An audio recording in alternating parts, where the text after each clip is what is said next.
Muy bien, ¿alguna vez has tratado con alguien que tiene esta habilidad de voltear las cosas a su favor?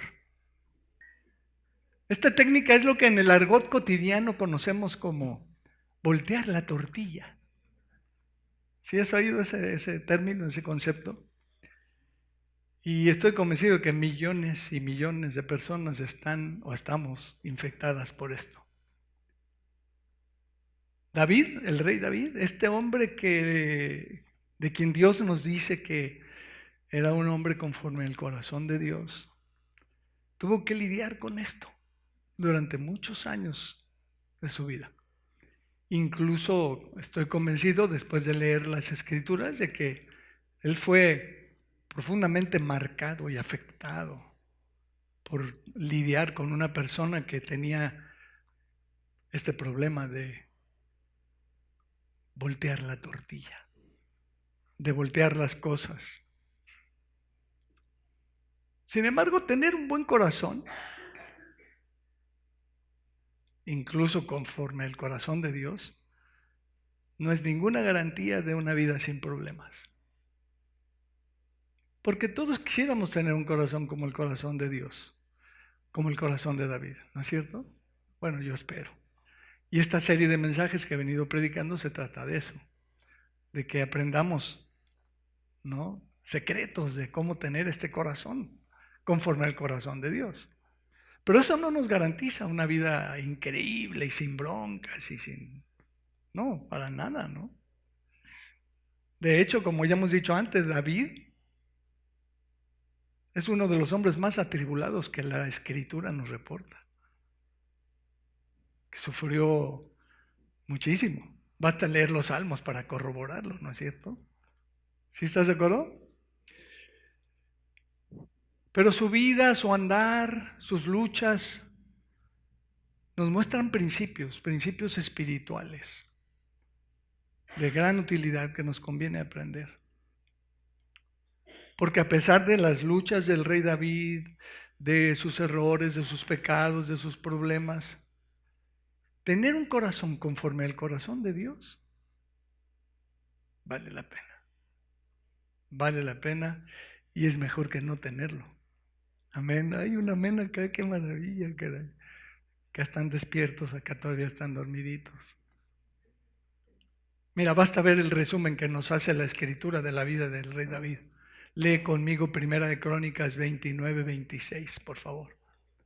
Primera de Crónicas 29.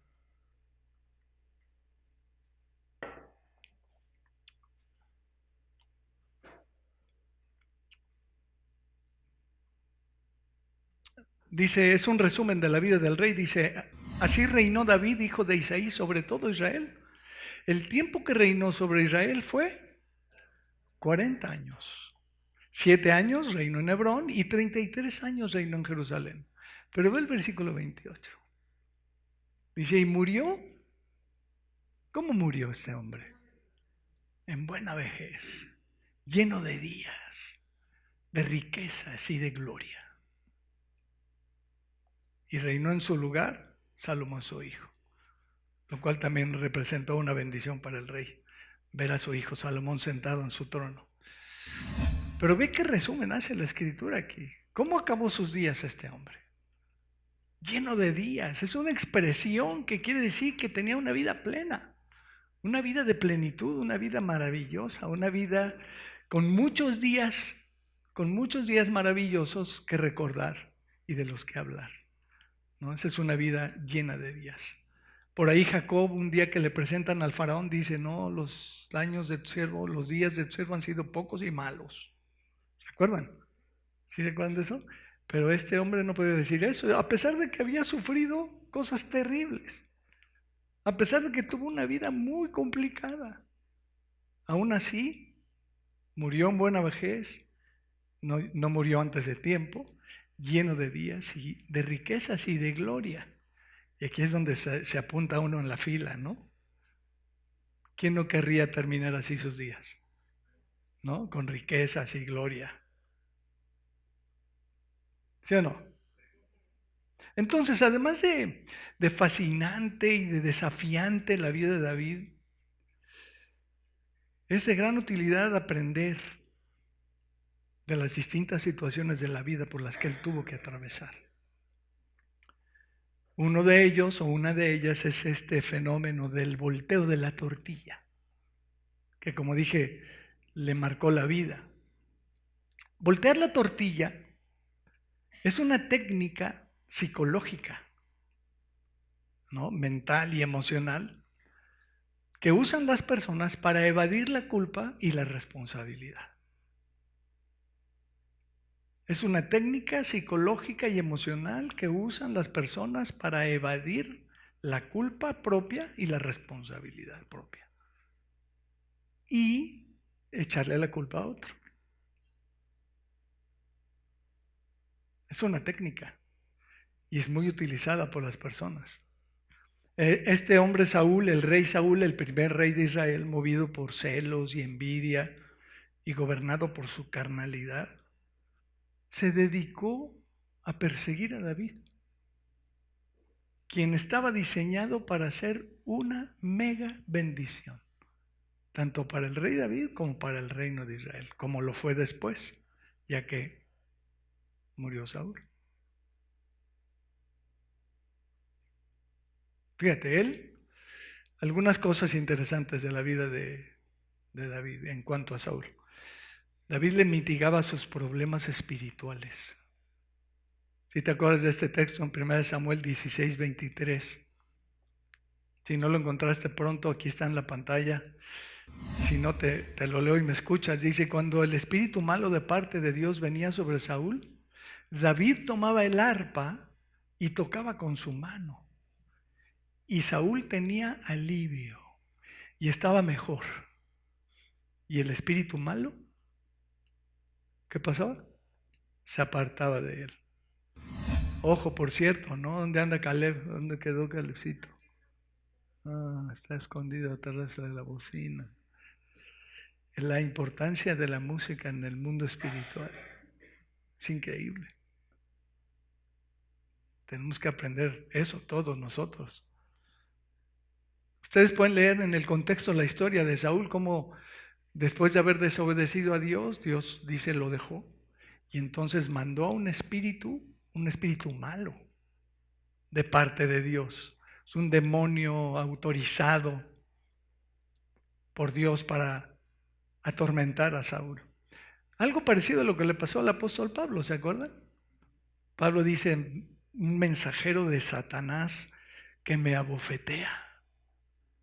¿Te imaginas? Qué feo, ¿no? Un mensajero de Satanás. Ya hemos dicho y hay que repetirlo y no hay que perderlo de vista. Los demonios no tienen ninguna autoridad ni injerencia en nuestras vidas a menos que Dios selle y firme la solicitud, ¿no? En su trono. Y así funciona. Este espíritu venía y atormentaba a Saúl. Y cuando David tocaba el arpa, el espíritu malo se iba. Wow. Y todos sabemos que David era un salmista, ¿no?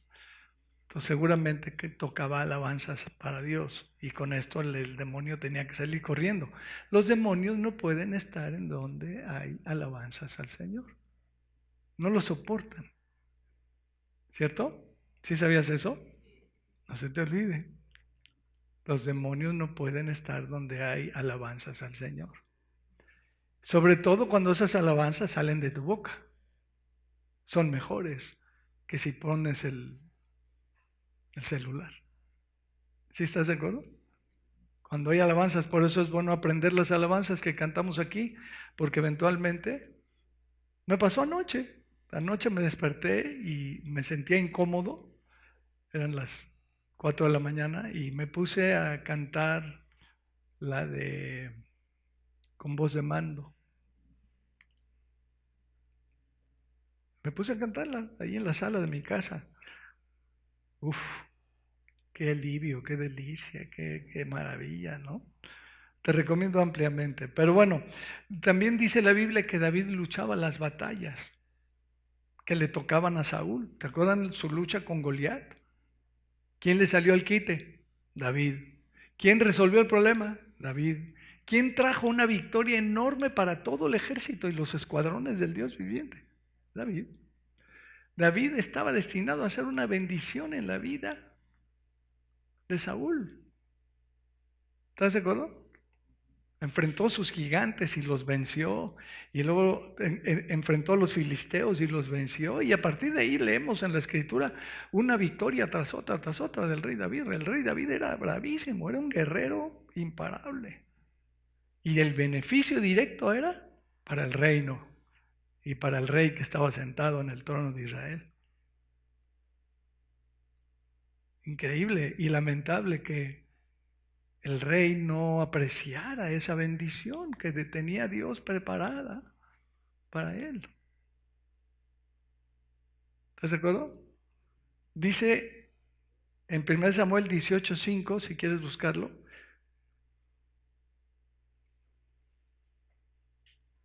que Saúl le pudo confiar gran responsabilidad a David, porque tenía una característica principal: era muy prudente. ¿Sí se acuerdan lo que es la prudencia? Virtud del que sabe evitar los errores y problemas, los peligros. ¿Sí se acuerdan de eso? ¿O ya se les olvidó? Prudencia es virtud del que sabe evitar los peligros. Esa es prudencia. ¿Qué dice aquí? En 1 Samuel 18:5 dice: y salía David a donde quiera que Saúl le enviaba, y se portaba prudentemente. Y lo puso Saúl sobre gente de guerra. Por cierto, por ahí dice que sobre jefe de miles lo puso, ¿no? Y era acepto a los ojos de todo el pueblo y a los ojos de los siervos de Saúl. Luego en el versículo 14 dice: y David se conducía prudentemente en todos sus asuntos. ¿En cuántos? En todos. En todas las áreas de su vida, David se conducía con prudencia. Y lo puso Saúl sobre gente de guerra y viendo Saúl que se portaba tan prudentemente, versículo 15, tenía temor de él. Mas todo Israel y Judá amaba a David porque él salía y entraba delante de ellos. También se caracterizó por ir más allá de las expectativas y de las exigencias de Saúl. ¿Se acuerdan cuando Saúl maliciosamente idea un plan tratando o buscando, intentando que algún filisteo matara a David? Y entonces le dice: te voy a hacer mi yerno, pero como no tienes para la dote, entonces te voy a cambiar la dote por 100 prepucios de filisteos. ¿Se acuerdan? ¿Sí se acuerdan de eso? ¿Saben esa historia? ¿Sí? ¿Ustedes sí son de los que leen la Biblia o me equivoqué de lugar, se me hace? ¿Sí saben la historia esa? ¿Sí? Vamos a leer en 1 Samuel 18:25.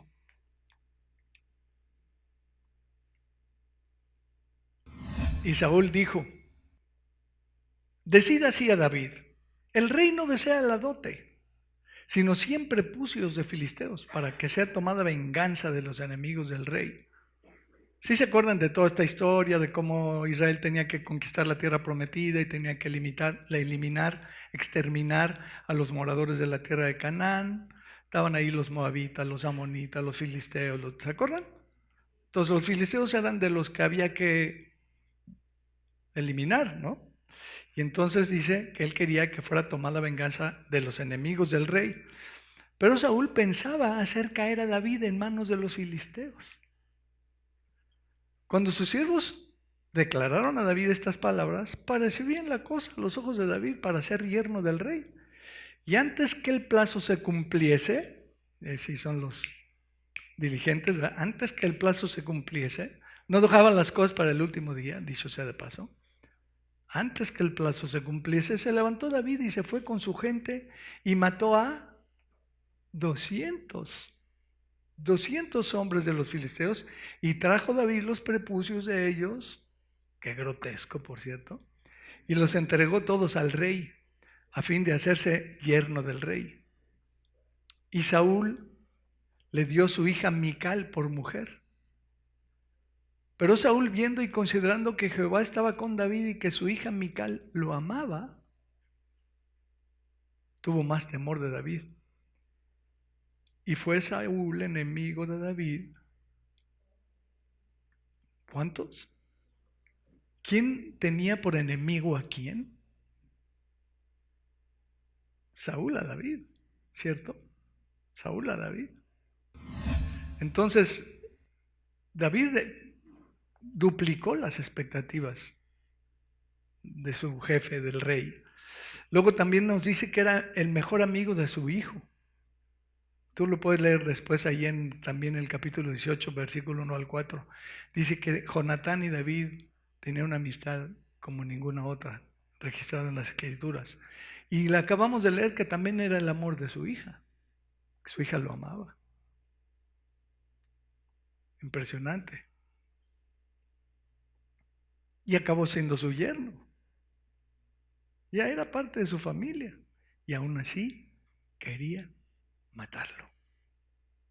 Lo quería muerto. El villano de esta historia se llama Saúl. Y la víctima se llama David. ¿Estás de acuerdo? Como muchas historias de la vida nuestra cotidiana. A lo mejor en asuntos no tan graves o no tan grandes, pero en muchas ocasiones así es. El villano es el villano. El malo de la película es el malo de la película. Aunque se haga pasar por el bueno. Aunque voltee la tortilla y le dé vuelta a la cosa. Fíjate cómo dice en 1 Samuel 19:1. Y se habló Saúl a Jonatán su hijo y a todos sus siervos. ¿Para qué? Para que matasen a David.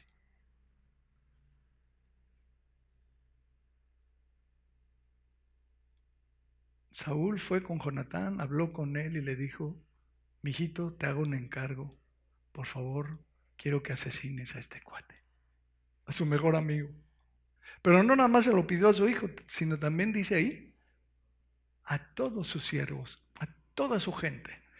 Y en aquella época los reyes tenían mucha gente a su cargo.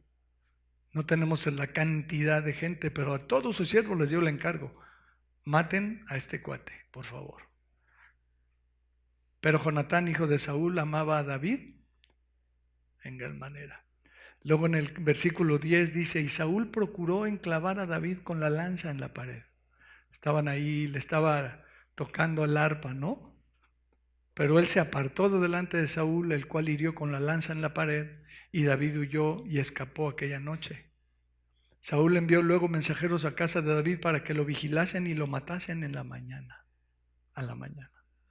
Mas mujer, Mical, dio aviso a David diciendo, si no salvas tu vida esta noche, mañana estarás muerto. Y lo baja por la ventana. ¿Sí se acuerdan de esa historia? ¿Sí? ¿No? ¿No, verdad? No se acuerdan, no se hagan. Lean la Biblia, hermanos. Por favor. Hay que leer la Biblia, en serio.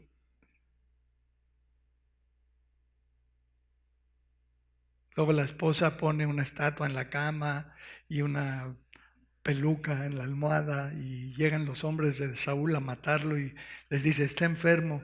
Y ven ahí el bulto y él dice, está enfermo. Y entonces van. Pero luego después de mucho como que ya no le pareció y vienen con el rey y el rey le dice, mátenlo ahí en la cama. No se esperen a que se mejore. Ahí en la cama como está. Y entonces van y ahí descubren que era una estatua, ¿no? Y entonces le dice Saúl a su hija, ¿por qué me has hecho esto? Ah, pues es que me amenazó de muerte y por eso lo tuve que dejar ir. Puras mentiras. Puras mentiras. Pero Saúl quería matarlo. Saúl era realmente el malo. Entonces en este punto hay que decir que esta artimaña de voltear la tortilla es muy común en la autoridad. Es muy común en la autoridad. Recordemos que todos estamos bajo autoridad, ¿cierto? En la familia, en el trabajo, en el gobierno, en la iglesia, pero sobre todo Todos estamos bajo la autoridad de Dios. Espero que lo veas y lo creas. Dios tiene la última palabra. Siempre, en todo. ¿Un amén? ¿Algún otro ahí que esté de acuerdo? Sin embargo, este hombre, fíjate cómo se victimizaba. Léelo conmigo en 1 Samuel 22, porfa.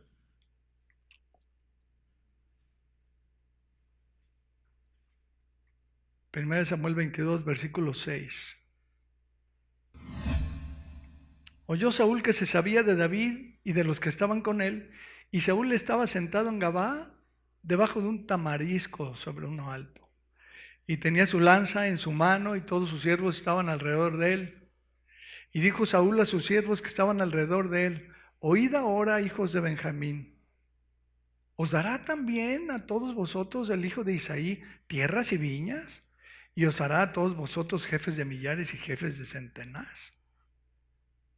Para que todos vosotros hayáis conspirado contra mí, y no haya quien me descubra al oído cómo mi hijo ha hecho alianza con el hijo de Isaí, ni alguno de vosotros que se duela de mí y me descubra cómo mi hijo ha levantado a mi siervo contra mí para que me aceche, tal como lo hace hoy. ¿Sí te das cuenta de lo que está haciendo este hombre? Lo que está diciendo. Dice primero en el versículo 8, los acusa a todos los siervos. Dice: todos vosotros han conspirado contra mí.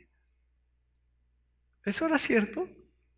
Todos los siervos del rey habían conspirado contra el rey. Dice: no hay nadie que me descubra al oído cómo mi hijo ha hecho alianza con el hijo de Isaí, y ninguno se compadezca de mí y me descubra cómo mi propio hijo ha levantado a mi siervo David contra mí para que me aceche. ¿A qué horas dice la Biblia que Jonatán y David hicieron un convenio para hacerle daño al rey? Esa es otra mentira enorme. Y luego la autocompasión, ¿no? Así es la autoridad cuando voltea la tortilla. Aparece como la pobrecito. Ay, tú tan víctima de la bruja esa con la que estás casado, o del tipo ese con el que te casaste. Pobre de ti. Nadie tiene compasión de ti. Como de mi propia familia me han traicionado. Hasta mi mamá está a favor de este infeliz. Y mis hermanas también. ¿No? ¿Has visto? ¿Te suena parecido? La victimización es una reverenda, perdón por mi francés sofisticado, es una reverenda porquería. ¿Sí o no, Gandhi? Una porquería hacer eso, ¿no? Voltear la tortilla y hacerle sentir a la otra persona y a todos los demás que eres una víctima y que todos la traen contigo y que todos te quieren hacer daño.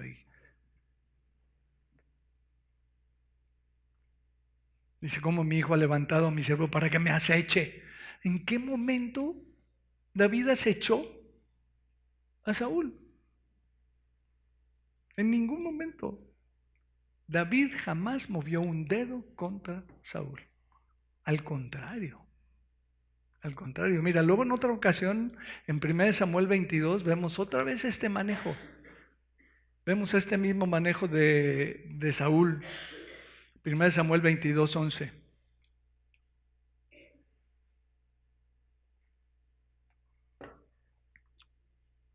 Primero Samuel 22, 11 dice: y el rey envió por el sacerdote Ahimelech, hijo de Ahitub, y por toda la casa de su padre, los sacerdotes que estaban en Nob, y todos vinieron al rey. Porque tú puedes leer la historia después, espero que ya te la sepas. Este sacerdote había ayudado al rey, porque el rey lo vino a ver de improviso, le ocultó que estaba huyendo del rey y le cuenta una historia Le dice, es que me dio el rey un encargo, pero es secreto. Entonces, ¿tienes aquí algo de comer, algún arma? Y tú le da la espada de Goliat, del gigante, precisamente. ¿Sí se acuerdan de esa historia? Sí. Hay que leer la Biblia. Hay que leer la Biblia. Saúl le dijo, oye ahora, hijo de Ahitob, y él dijo, heme aquí, Señor mío. Y le dijo Saúl, versículo 13, ¿por qué habéis conspirado contra mí, tú y el hijo de Isaí, o sea, David, cuando le diste pan y espada y consultaste por él a Dios, para que se levantase contra mí y me acechase, como lo hace hoy en día? Está volteando la tortilla, otra vez, ahora con el sacerdote, y está diciendo mentiras. Entonces Ahimelech respondió, ¿ves la respuesta que le da el sacerdote? Respondió y le dijo, ¿y quién entre todos tus siervos es tan fiel como David? Yerno también del rey, que sirve a tus órdenes y es ilustre en toda tu casa. Es alguien bien visto por toda tu familia. He comenzado yo desde hoy a consultar por él a Dios. Lejos sea de mí. No culpe el rey de cosa alguna a su siervo, ni a toda la casa de mi padre, porque tu siervo ninguna cosa sabe de este asunto, grande ni pequeña. Porque ahí el sacerdote Ahimelech realmente no sabía nada de lo que estaba pasando. ¿Y qué crees? Saúl lo manda a matar y lo mata. A él y a toda su familia.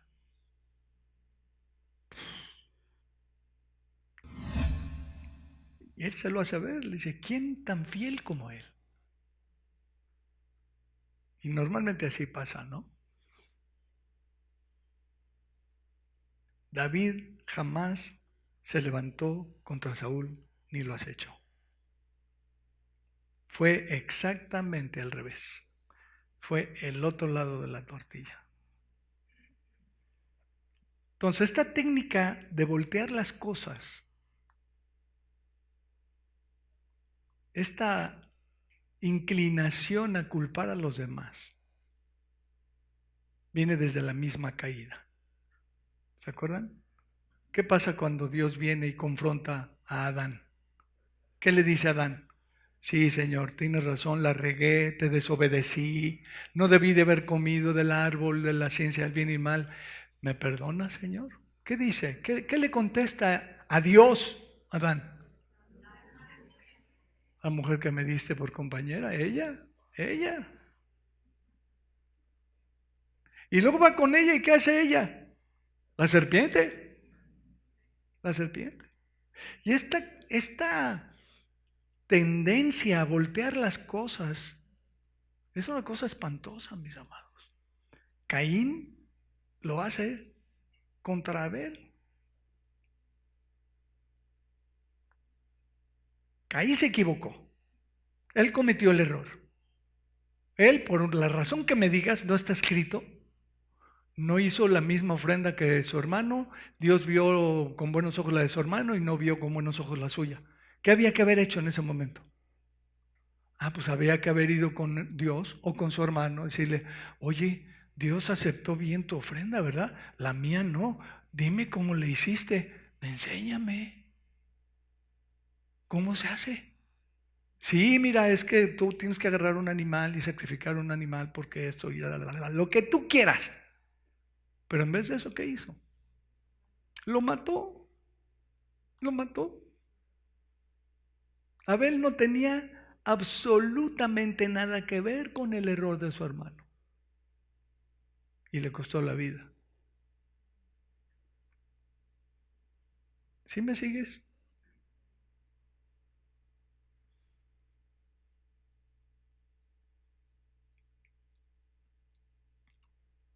El punto es este, mis amados. Reconocer nuestros errores es uno de los aspectos más difíciles en la vida.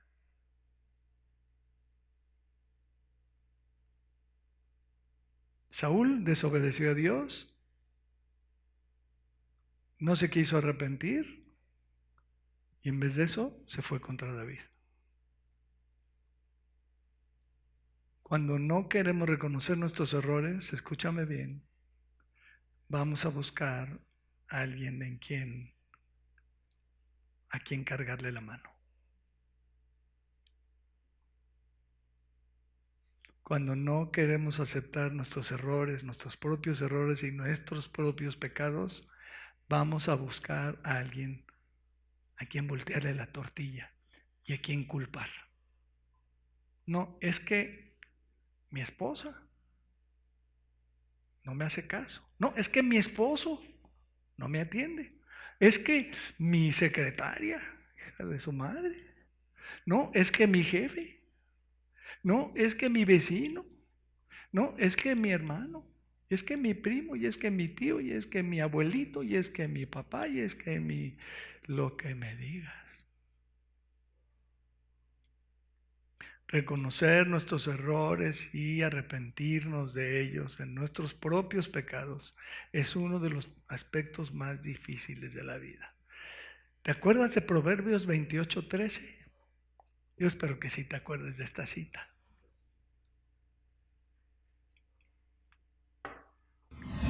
Ahí está en la pantalla. ¿Qué dice? El que encubre sus pecados,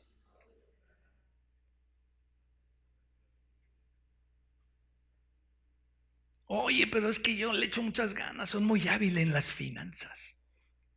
No, ningún comerciante como yo. Yo sí sé vender. ¿Sí? Tú encubre tus pecados y platícame si te va a ir bien en la vida. Aquí dice que no. El que encubre sus pecados no prosperará. Palabra de Dios, mis amados. Mas el que los confiesa y se aparta, ¿cómo le va a ir? Deluxe. Alcanzará misericordia. Y a mí me urge la misericordia de Dios. No sé a ti. Nunca apelaré a la justicia de Dios. Jamás se me va a ocurrir. Es que no es justo, Señor, mejor cállate. Porque así te va a ir. Si Dios me diera lo que es justo, estaría muerto hace mucho, enterrado unos metros bajo tierra. No, hay que apelar a la misericordia. Lo que necesitamos es la misericordia de Dios. Este corazón de Dios de perdonarnos sin merecerlo. ¿Sí estás? El que los confiesa y se aparta, alcanzará misericordia. Entonces concluyo, porque ya me avisó ya yo que ya se me acabó el tiempo. Concluyo aquí. Reconocer nuestro estado espiritual. Yo les he platicado que cuando José David me habló de Jesucristo, yo venía experimentando un enorme vacío en mi interior, que nadie sabía, solo yo lo conocía, era un vacío interno. Cuando tú no tienes a Jesucristo morando en tu corazón, tienes un vacío. Puedes alegar lo que tú quieras, le puedes dar vuelta a la tortilla si tú quieres, pero si no reconoces que tienes un vacío y que necesitas al Señor, no va a pasar nada de parte de Dios en tu vida. Necesitas empezar por reconocer tu necesidad, decir: Señor, te necesito. Soy un volteatortillas profesional. A todo le doy vuelta. Todos tienen la culpa y todos están mal excepto yo. Soy una pobre víctima de un mundo perdido, de una familia disfuncional, de una sociedad materializada, y entonces soy una víctima, Señor, y yo quisiera ser una gran persona, pero no puedo, porque todos estos malvados están en mi contra. Victimización. Pobre de mí. Mal negocio. Hay que empezar yendo con Dios de rodillas, con humildad, para decir: perdóname, Señor. Vengo a confesarte aquí mis faltas, mis pecados. soy un embustero, soy un egoísta, soy un mentiroso, soy un volteatortillas. Perdóname, Señor. Cuando das ese paso y te abres a confesar tus pecados delante de Dios y reconocer tu necesidad y tu vacío, entonces te pones en el lugar perfecto para que Dios intervenga y que Dios actúe en tu vida y Dios transforme tu vida. Amén. Eso es el arrepentimiento. Es el arrepentimiento.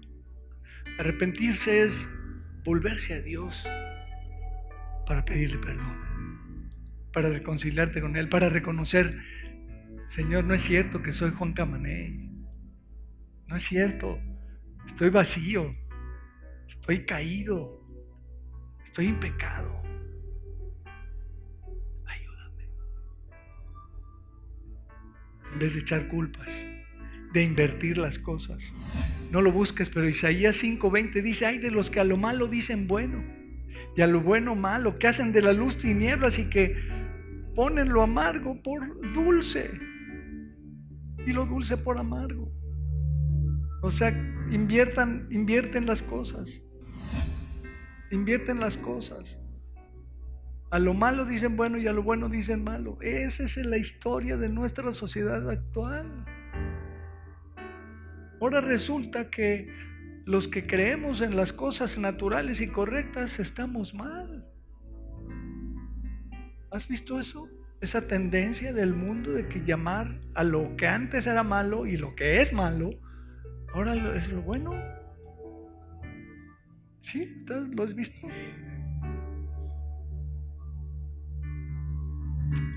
Lo dramático de todo esto, mis amados, es que esta técnica de voltear tortilla, como ya medio dije, ocurre principalmente al interior de las familias, entre esposos. Me ha tocado platicar con muchos matrimonios a lo largo de estos apenas 43 años de convertido. Y se repite la historia. Es interesante, yo me siento a escuchar a la pareja y es interesante porque se están culpando el uno al otro, están volteando la tortilla. Entonces uno dice ser la víctima y el otro dice ser inocente. Entonces, ¿quién sí y quién no? ¿Quién realmente? ¿Sabes quién? Los dos. Porque así funciona esto. Los dos tenemos nuestra participación y los dos tenemos que dejar de voltear la tortilla y de reconocer los errores propios. Pasa entre padres e hijos también. Pasa en las empresas también.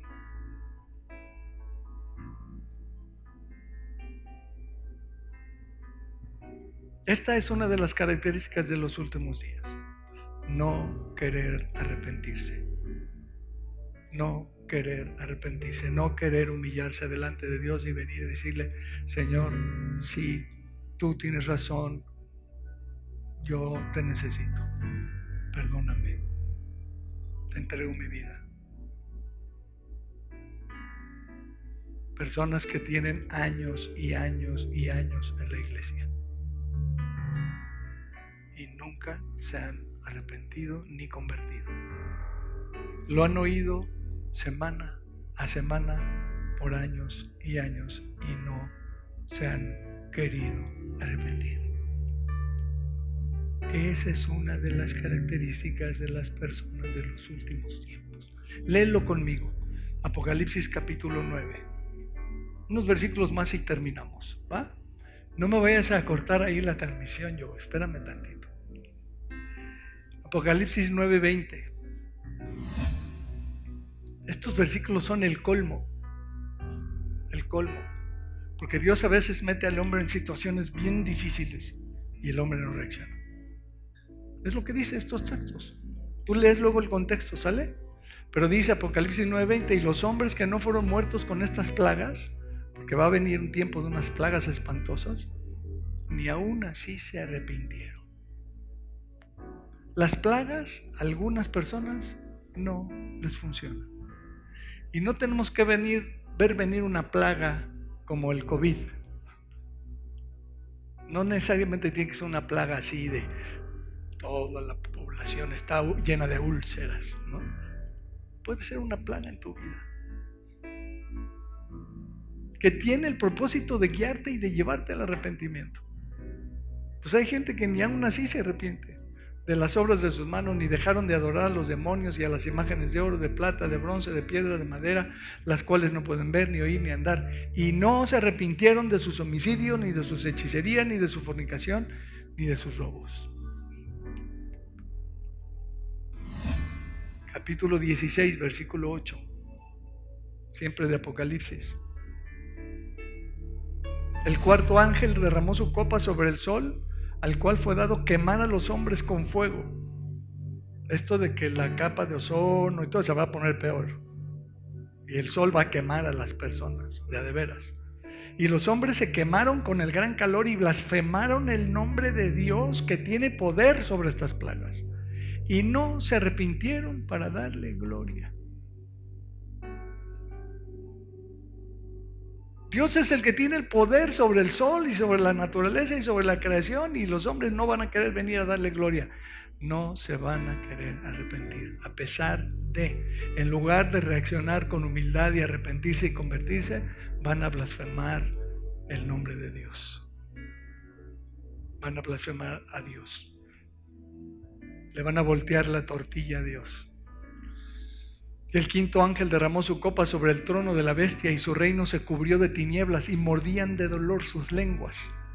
Y blasfemaron contra el Dios del cielo por sus dolores y por sus úlceras. Y no se arrepintieron. Y no se arrepintieron. Subraya. Y no se arrepintieron de sus obras. Incluso se acuerdan de esta historia de Jezabel. Me encanta la actitud del Señor. En el capítulo 2 de Apocalipsis. Apocalipsis 2:20 dice: pero tengo unas pocas cosas contra ti, que toleras que esa mujer Jezabel, que se dice profetiza, enseñe y seduzca a mis siervos a fornicar y a comer cosas sacrificadas a los ídolos. Pero luego el versículo que sigue, ¿qué dice? Versículo 21. Y le he dado tiempo para que se arrepienta. Y este es el corazón de Dios, que nos da tiempo para que nos arrepintamos. Pero no quiere arrepentirse de su fornicación. He aquí yo la arrojo en cama y en gran tribulación a los que con ella adulteran, si no se arrepienten de las obras de ella. Y si se arrepienten, no vendrá la crisis. ¿Cierto? La clave está en el arrepentimiento, mis amados. ¿Cuántas veces lo hemos dicho? Reconozcamos nuestros errores. Reconozcamos: yo soy el que estoy mal. En esto estoy mal. Si tú estás mal en lo tuyo, es bronca tuya con Dios. Yo estoy mal en esto y yo debo cambiar. Yo no debo pensar así. Yo no debo reaccionar así. Yo no debo contestar así. Yo no debo insultarte así. Yo no debo faltarte al respeto así. Yo no debo manejar así el dinero. Yo no debo, mi parte. Yo estoy mal en esto. Necesito cambiar. Pero es un asunto con Dios. Es un asunto entre tú y Dios. Es un asunto que más nos valiera ir con Dios, porque ahí está la solución, de ir con el Señor. ¿Estás de acuerdo? Hagámoslo, mis amados.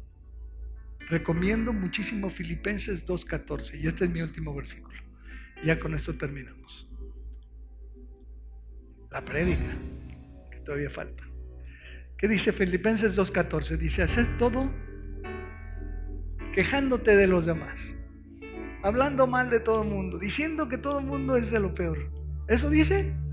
¿Qué dice? Hacer todo sin murmuraciones ni pleitos ni contiendas, para que seáis, y aquí está el punto, irreprensibles y sencillos, hijos de Dios sin mancha, en medio de una generación maligna y perversa, en medio de la cual resplandecemos como luminares. Somos la luz del mundo, ¿cierto? Resplandecemos. Debemos resplandecer. ¿Sí o no? ¿Sí? ¿Oramos?